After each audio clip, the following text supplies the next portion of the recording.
50회 같으면 750조죠. 750조. 그리고 100회 같으면 1,500조인데 이렇게 줘도 상관이 없다라고 이렇게 말씀하시는 이재명 지사의 의견에 대해서는 어떻게 생각하십니까? 저는 책임 없는 발언입니다. 그렇죠. 네. 아주 철없는 얘기죠. 그렇죠. 예, 저는 그렇게 생각합니다. 그게 저도 그렇게 생각합니다. 자칫 잘못하면 국민들에게 좀 오해의 소지를 줄 수 있는 발언이고요. 예, 앞서서 이제 이재명 경기지사가 모든 국민에게 재난지원금을 50번에서 100번 지급해도 문제가 없다라면서 이제 보편적 지급을 주장을 했는데 이에 대해서 이제 홍남기 부총리가 이렇게 뼈 있는 발언을 한 겁니다. 그런데 좀 발언이 문제가 됐던 것 같아요. 철없는 얘기죠. 이 부분에 동의를 했습니다. 어떻게 생각하십니까? 그러니까 그 부분에 딱히 동의를 했다라고 저는 생각하지는 않아요. 그러니까 예. 그 전에 이제 뭐 이렇게 책임 없는 발언, 뭐 이제 이런 얘기가 좀 나오지 않습니까? 이제 그 부분에 대해서 이제 대답을 한 거고, 특히 이제 야당 의원들이 질문을 할 때 저런 식으로 약간 좀 섞어 넣기를 잘합니다.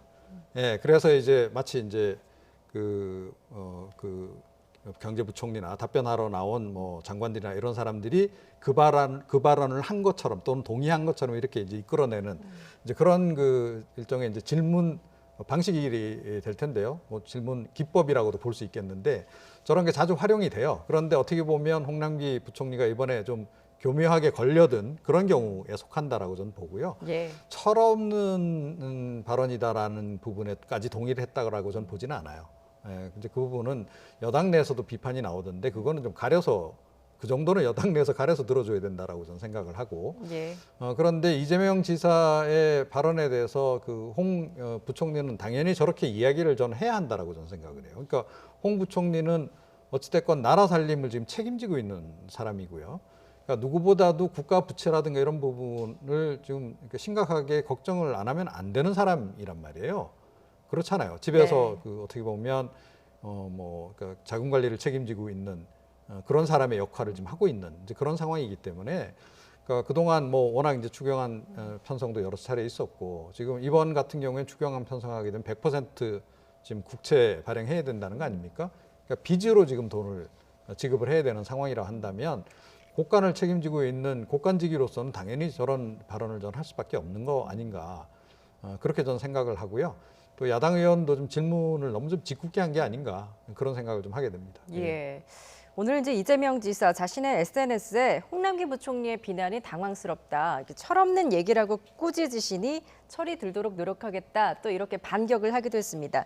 이재명 지사 같은 경우에는 이제 홍남기 부총리의 이런 주장이 통합당이 하는 이야기다. 통합당의 논리 아니냐라고 이제 비판을 하고 있는데 결국에는 이제 보편적인 그렇죠. 지급과 네. 뭐 선별적 지급 이런 부분에 대한 또 입장이 다른 것 같기도 다 합니다. 아시다시피 뭐 홍남기 부총리는 지난번에도 선별 주장했었고요. 예. 여당에서는 이제 보편을 주장했을 때도 그랬습니다. 어쨌든 이분의 신념이라든지 기본적으로 말씀하신 것처럼 재정 건전성을 해야 되는 건 맞는데 정무적으로는 좀 아쉬움이 있어요. 왜냐하면 이미자 의원이 그렇게 물은 게 아니거든요. 어떻게 생각하십니까? 이랬어요. 그러면 보통 뭐 적절하지 않습니다. 제가 동의하기 어렵습니다. 이 정도 되면 되거든요. 근데 거기에서 책임 없는 발언입니다. 이렇게 말했어요. 그러다 보니까 이미자 의원이 그걸 받아서 이제 책임 없는 말을까지 했으니까 이제 철없는 말 아니냐 이렇게 간 거거든요. 예. 그 동의를 했는데 그러니까 책임 없다. 뭐 책임 없다는 말은 본인 스스로 한 거고요. 그다음 철없는 말은 뭐 그냥 이게 이렇게 예스 노만 한 건데 저는 제가 보기에는 뭐 물론 이재명 지사도 제가 보기에 뭐 50번 100번 줘도 상관없지 않느냐라고 얘기한 것도 좀 나갔지만 저는 좀 아쉬움이 있어요. 그러니까 뭐 동의하지 않는다. 적절하지 않다는 동의하기 어렵다. 재정에 문제가 있다고 생각한다. 정도 발언했으면 되지 않는가 싶은 생각이 듭니다. 예. 홍 부총리의 이런 발언을 두고 이제 여당 내에서도 좀 집중 포화가 쏟아졌습니다. 진성준 의원 같은 경우에는 분별 없는 비난에 동조할 일이냐, 언행에 신중하길 바란다. 또 이렇게 말을 했는가 하면 이상민 의원 같은 경우에는 부총리의 생각이라기엔 고뇌와 궁홀 의지가 없다라고 발언을 하기도 했습니다. 이렇게 논란이 커지자 홍 부총리 철이 없다는 부분에 동의했던 것이 아니라면서 해명에 나섰는데요. 발언 직접 듣고 오시죠. 제가 어때요? 경기도지사에게 철이 있다 없다에 대해서 얘기를 하겠습니까? 책임 측면에서 조금 책임 없이 발언하신 거라고 저는 생각합니다라는 걸 강조해서 말씀드린 것이고요. 예, 앞서 말했듯이 여당 의원들 집중 포화를 하자 홍 부총리 이렇게 해명을 했습니다. 결국에는 2차 재난지원금 지급 논의를 두고 결국엔 이제 보편적 지급이냐 선별적 지급이냐 이 부분에 대한 논의가 이제 불이 붙을 것으로 보이는데 어떻게 해야 된다고 보십니까? 뭐 저는 지금은 선별 지급을 하는 게 맞다라고 저는 생각을 해요. 뭐 그건 이제 개인적인 판단입니다만, 그러니까 사실 이 재난지원금 처음 지급할 때 문재인 대통령도 선별 지급을 이야기했잖아요.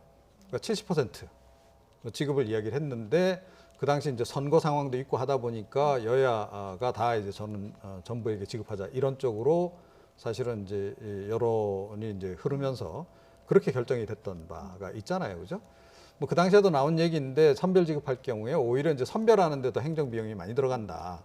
그리고 시간도 없기 때문에 신속 지급하기 위해서는 지금 뭐 전원 지급이 맞다라고 그래서 이제 그렇게 결정이 된 바가 있는데 지금도 그러면 그런 상황이냐라고 이제 봐야 되는 거예요. 그러니까 이미 이제 1차 재난지원금 우리가 이제 지급을 해서 다 사용을 해봤습니다. 뭐 경기 진작 효과 어느 정도 있는 거 확인은 좀 하긴 했어요. 자, 그런데 지금 그때 상황하고 지금 상황은 또 좀 다르다라고 저는 봅니다. 그러니까 지금 이게 장기화 국면으로 좀 접어들고 있는 거고요. 사실은 이런 재확산 국면 예상했습니까? 아닙니다.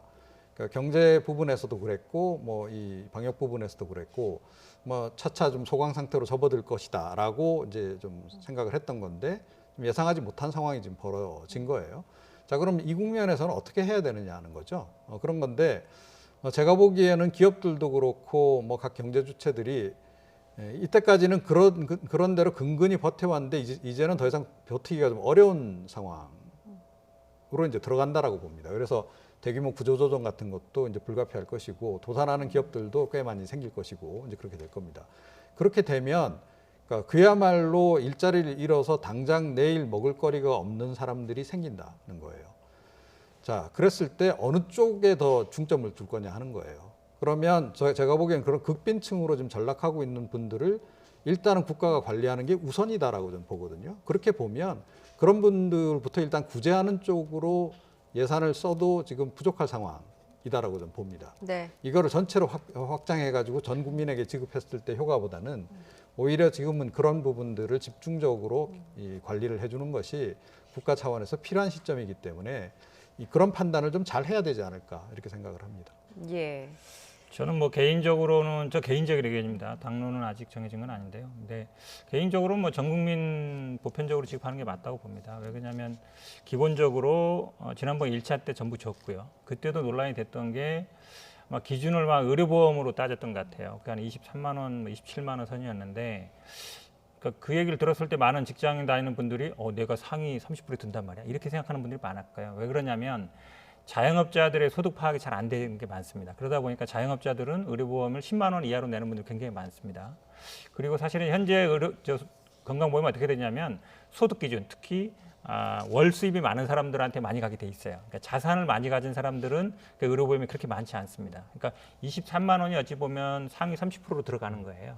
그만큼 어찌 보면 약간 월급쟁이들한테 좀 불리하게 돼 있거든요. 그런 면에서 본다 그러면 공평하냐? 그리고 그 나눴을 때 과연 국민들이 받아들일 수 있느냐? 1차 지급했을 때는 다 했는데 그럼 2차에서는 왜 안 주느냐? 이런 얘기들이 나올 수 있는데 근데 어쨌든 현재 분위기는 약간 뭐 선별적으로 가는 것 같습니다. 왜냐하면 야당에서도 그렇게 나오고 있고 신임 당대표 이낙연 대표도 그 입장이고 그다음에 정부도 그 입장이고 그러면 뭐 정부, 여당 그다음에 뭐 야당까지 같은 의견이라 그러면 저는 뭐 합의는 어렵지 않은 상황 아닌가. 더구나 이낙연 대표가 이거를 처음부터 얘기했기 때문에 신임 대표가 됐는데 또 당론으로 그거를 뭐 안 되거나 그렇지는 않을 것 같거든요. 저는 그래서 아마 뭐 추석 전에 지급이 되는 건 큰 어려움은 없을 걸로 봅니다. 예.